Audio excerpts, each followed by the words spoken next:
Hoy, grabe to. Pati si kuya na may daling aso, tapos nalaman ni Rosemar na wala pala siyang bahay, natutulog lang sa kalye.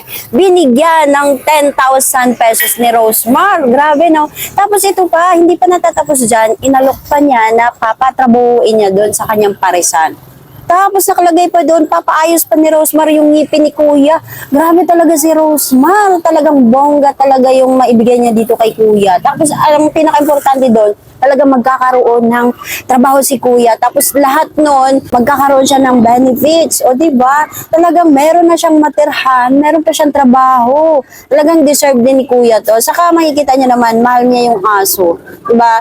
Dog lover si kuya. Kaya siguro naantig yung puso ni Rosemar. Kasi mahilig din sa pet, kasi mahilig din sa pet si Rosemar. Tapos syempre yung kalagayan ni kuya, talagang deserve din naman tulungan. Kaya good luck sa iyo kuya.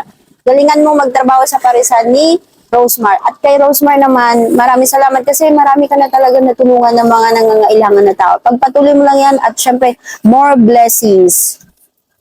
Rosemar lang malakas.